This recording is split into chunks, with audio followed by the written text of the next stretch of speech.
എല്ലാവർക്കും MG മീഡിയയിലേക്ക് സ്വാഗതം. ഞാൻ നിങ്ങളുടെ സ്വന്തം മോഹൻജി. രണ്ട് സുഹൃത്തുക്കൾ തമ്മിൽ ഒരു ട്രെയിൻ യാത്രയ്ക്കായിട്ട് റെയിൽവേ സ്റ്റേഷനിലെത്തി കുശലങ്ങൾ പറഞ്ഞു നിന്നപ്പോൾ അവർ പോകേണ്ട ദിശയിലേക്ക് ഇങ്ങനെ നോക്കി നിന്നുകൊണ്ട് ഒരുവൻ മറ്റവനോട് ഇപ്രകാരം ചോദിച്ചു: നമ്മൾക്ക് പിന്നിടേണ്ട ദൂരം വളരെ അധികം ആണെങ്കിലും അവിടേക്കുള്ള ലക്ഷ്യം ഈ രണ്ട് പാരലായിട്ട് കിടക്കുന്ന ഈ രണ്ട് പാളങ്ങൾ മാത്രമാണല്ലോ എന്ന് പറഞ്ഞു. എന്നിട്ട് അദ്ദേഹം അതിനോട് ഇപ്രകാരം കൂട്ടിച്ചേർത്തു: നമ്മൾ എത്തിപ്പെടേണ്ട ലക്ഷ്യത്ത് നമ്മൾ എത്തിക്കഴിഞ്ഞാലും ഈ റെയിൽ പാളങ്ങൾ പരസ്പരം സമദൂരത്തിൽ വീണ്ടും മുന്നോട്ട് പോയിക്കൊണ്ടിരിക്കുകയാണല്ലോ. എന്തേ ഇതവിടെ നമ്മൾ എത്തേണ്ട സ്ഥാനത്ത് ചെല്ലുമ്പോൾ ഇത് ഒന്നിക്കുന്നില്ല എന്ന്.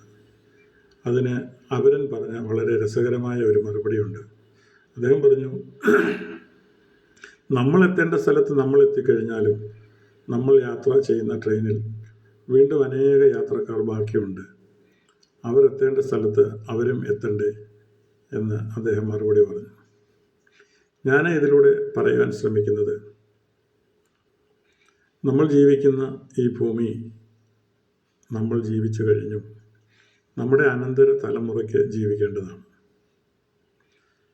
അതിനെ ഒരു തരത്തിലും അവർക്ക് ജീവിക്കാൻ വയ്യാത്ത, വാസയോഗ്യമല്ലാത്ത രീതിയിലാണ് ഇപ്പോഴത്തെ പ്രവണത. നമ്മളൊക്കെ അതിനെ ആക്കി തീർക്കുന്ന രീതികൾ നോക്കിയാൽ അതിനെ എത്രയും ഭംഗിയായിട്ട് വരും തലമുറയ്ക്ക് നമ്മൾ വസിച്ചതിനേക്കാൾ സന്തോഷത്തോടെ സുഖത്തോടുകൂടെ ഈ ഭൂമിയിൽ വസിക്കുവാൻ അവകാശമുണ്ട് എന്നുള്ളത് നമ്മൾ ഓർക്കണം. അതുകൊണ്ട് നമ്മൾ